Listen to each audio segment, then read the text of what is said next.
warga belajar, berjumpa lagi di channel Peduli Ilmu Official. Oke, sesuai dengan thumbnailnya, pada kesempatan kali ini kita akan belajar materi pola bilangan.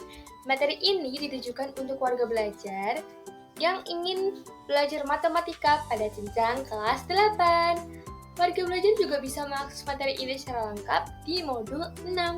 Oke, langsung mulai aja ya. Kita awali dengan tujuan pembelajaran. Harapannya, setelah mempelajari materi ini, warga belajar dapat mengetahui pengertian dari pola bilangan, dapat mengetahui istilah-istilah pada materi bilangan, dan yang terakhir dapat menentukan suku pada pola bilangan umum maupun khusus. Oke, kita lanjut. Pola bilangan. Di sini dalam pola bilangan ada istilah-istilah yang perlu kalian pahami. Pertama, barisan bilangan. Apa sih barisan bilangan itu? Barisan bilangan itu merupakan sederet bilangan yang mempunyai aturan atau pola tertentu. Kemudian, ada juga istilah suku. Suku itu merupakan urutan bilangan, dilambangkan dengan U. Lalu ada lagi suku ke N. Suku ke N atau dituliskan dengan UN merupakan urutan bilangan ke N. Maksudnya gimana? Gini, kalau U1 berarti suku pertama atau bilangan pertama. Lalu kalau U2 berarti bilangan kedua, jadi bilangan yang menempati urutan kedua, gitu. Contohnya, di sini, contoh pola bilangan genap. 2, 4, 6, 8, 10, 12, 14, 16, sampai ke N. Nah, di sini kan 2 itu menempati urutan pertama, jadi dia disebut dengan U1. Lalu di sini juga ada 4 itu kan menempati bilangan kedua, berarti U2. Lalu ada 8, itu kan menempati urutan keempat, jadi U4, dan seterusnya. Nah, setelah mengetahui istilah-istilah, kita juga harus tahu cara menentukan suku pada pola bilangan. Pola bilangan itu ada banyak. Pertama, pola bilangan asli. Pola bilangan asli di sini itu bilangan genap positif. Diawali dengan 1, 2, 3, 4, 5, sampai seterusnya. Lalu ada pola bilangan ganjil. Kalau pola bilangan ganjil itu juga diawali dengan 1, tapi dia angka ganjil. 1, 3, 5, 7, 9, 11, 13, dan seterusnya. Lalu ada pola bilangan genap. Kalau pola bilangan genap berarti bilangan bulat yang genap. 2, 4, 6, 8, 10, 11, dan seterusnya. Lalu ada pola bilangan Fibonacci. Apa sih pola bilangan Fibonacci itu? Jadi pola bilangan Fibonacci itu konsepnya gini. Bilangan setelahnya didapat dari penjumlahan dua bilangan sebelumnya. Contoh, kita perhatikan untuk U2. U2 di sini kan 1. 1 diperoleh dari 0 ditambah 1. Lalu U3, bilangan ketiga kan, itu kan 2. 2, bilangan ketiga ini diperoleh dari U1 ditambah U2. 1 ditambah 1 berapa? 2. Sama kan? Lalu 5. 5 di sini diperoleh dari 2 ditambah 3. Dan seterusnya begitu. Kita lanjut untuk pola bilangan Pascal. Nah, pola bilangan Pascal ini tuh memiliki ciri di awal dan di akhir itu diawali dengan angka 1. Untuk bentuknya itu membentuk segitiga sama sisi. Untuk pengerjaannya, nanti Kak Ida jelaskan di halaman setelah ini ya. Kita lanjut dulu untuk pola bilangan persegi. Kalau pola bilangan persegi, berarti dia harus memenuhi rumus S kuadrat. Yang mana S kuadrat itu rumus dari luas persegi. Gitu. Kita awali dengan 1. Kalau N-nya 1, berarti 1 kuadrat 1. Kalau bilangannya kedua, berarti 2 kuadrat 4. Bilangannya ketiga, berarti 3 kuadrat 9. 4 kuadrat 16, dan seterusnya. Kita lanjut ya, untuk pola bilangan persegi panjang. Kalau pola bilangan persegi panjang, berarti dia harus memenuhi rumus luas persegi panjang. Hayo. luas persegi panjang, itu rumusnya gimana? Panjang kali lebar gitu. Jadi harus memenuhi. Nah, di sini kan ada 2, berarti 2 kali 1 gitu. Terus ada 6. 6 berarti 2 kali 3 gitu. Lalu ada 12 berarti 4 kali 3. Lalu ada 20 berarti 5 kali 4 dan seterusnya begitu. Lalu ada pola bilangan segitiga. Kalau pola bilangan segitiga berarti harus membentuk segitiga dan harus memenuhi rumus setengah alas kali tinggi. Di sini ada di 1, 3, 6, 10, 15, dan seterusnya.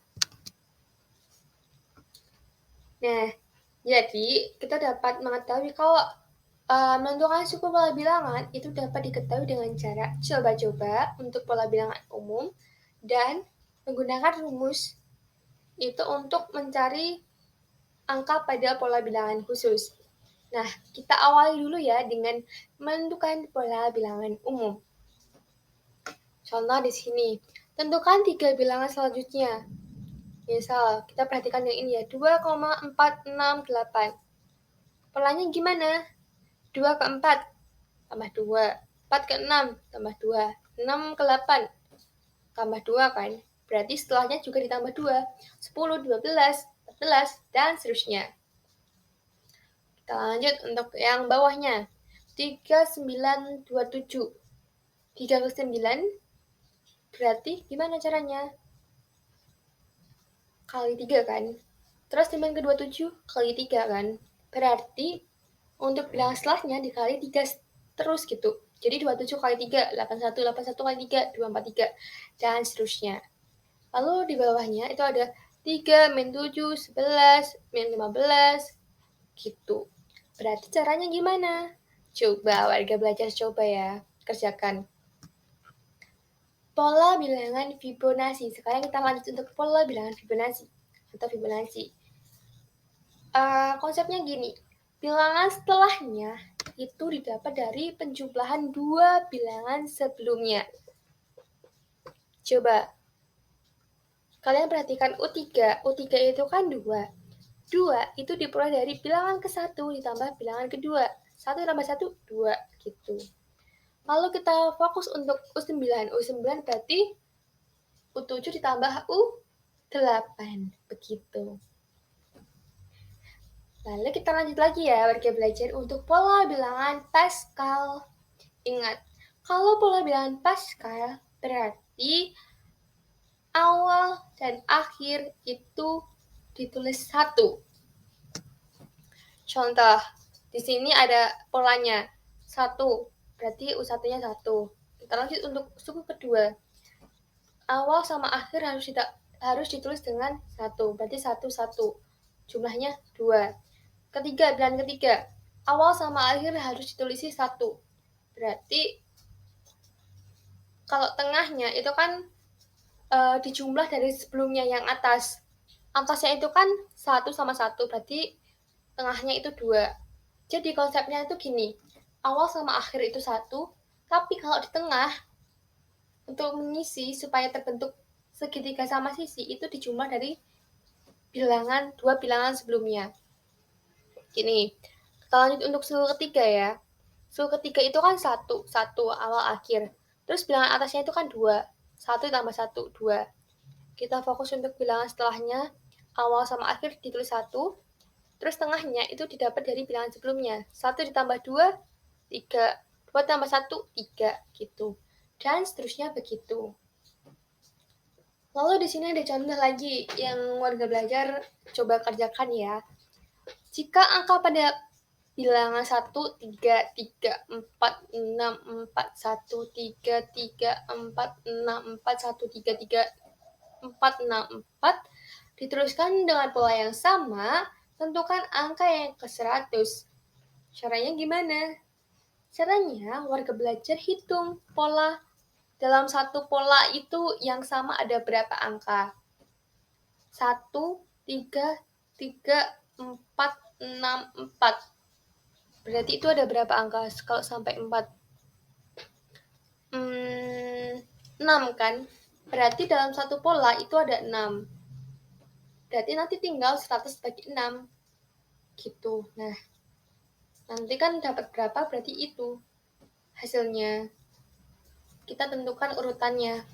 Misal gini, 100 bagi 6, itu kan 16,66 ya. Berarti 16 itu udah memenuhi rumus ini 16 kali, dan sisalah 6,66 itu dibagikan jadi 1. Berarti nanti hasilnya urutan bilangan pertama. Jadi nanti jawabannya adalah 1 gitu. Oke, kita lanjut ya. Menentukan pola bilangan khusus. Tadi kan kita udah belajar mengenai pola bilangan khusus.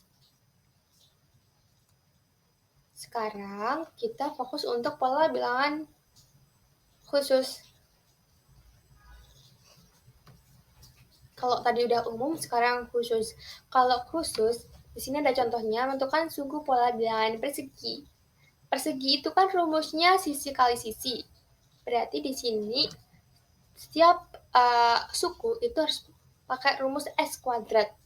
Misal suku pertama 1 kuadrat 1, suku kedua 2 kuadrat 4, suku ketiga 3 kuadrat 9, suku keempat 4 kuadrat 16, dan seterusnya. Kita lanjut untuk bilangan persegi panjang. Kalau bilangan persegi panjang berarti harus memenuhi rumus nih. N ditambah 1 dikali N. Misal, suku pertama berarti kan 1 ditambah 1, 2. Kali 1, 2. Gitu kan. Suku kedua, N ditambah 1 dikali 2. N-nya tadi berapa? 2. Ditambah 1, 3. Kali N, N-nya kan 2. Berarti 2 tambah 1, 3 kali 2, 6. Jadi intinya tuh hampir sama kayak persegi, tapi cuman ditambah 1 gitu. Misal, bilangan keempat, berarti 4 ditambah 1 kali 4 gitu. Misal 100, berarti 100 ditambah 1 kali 100 gitu. Jadi salah satu panjangnya itu ditambah 1 gitu. Lalu kita menentukan suku pada pola bilangan segitiga. Kalau pada pola bilangan segitiga itu harus memenuhi rumus tengah kali alas kali tinggi gitu. Nah, di sini kita perhatikan ya, untuk alasnya. Kalau suku pertama itu kan 1, kalau kedua berarti ini tuh sama aja kayak segitiga. Kayak tuh kan. Maksud saya kayak persegi panjang. Segitiga ini itu kan sama aja setengah dari persegi panjang kan. Coba kalian perhatikan persegi panjang. Kalau dibagi, dipotong pas diagonalnya, itu kan membentuk segitiga. Makanya rumusnya ini sama kayak persegi panjang tapi dibagi 2 gitu. Jadi N plus 1 kali N per 2. Misal suku pertama, 1 tambah 1 kali 1 tambah 1, 1. Kali 1, 1 tambah 1, 2. Kali 1, 2. Dibagi 2, 1. Berarti suku pertama 1. Kalau suku kedua, berarti N ditambah 1 kali N. Bagi 2. Berarti 2 plus 1, 3. Kali 2, 6. 6 bagi 2, 3. Dan seterusnya. Intinya, rumus pada pola bilangan segitiga ini tuh setengah dari persegi panjang. Nah, mungkin itu saja yang dapat Kak Ida sampaikan. Semoga apa yang Kak Ida sampaikan dapat diterima dan dapat dipahami. Jangan lupa like, share, and comment ya. Kalian juga bisa mengerjakan soal yang Kak Ida berikan di halaman sebelumnya tadi dengan menjawab di kolom komentar. Sampai jumpa di pertemuan selanjutnya. Bye-bye.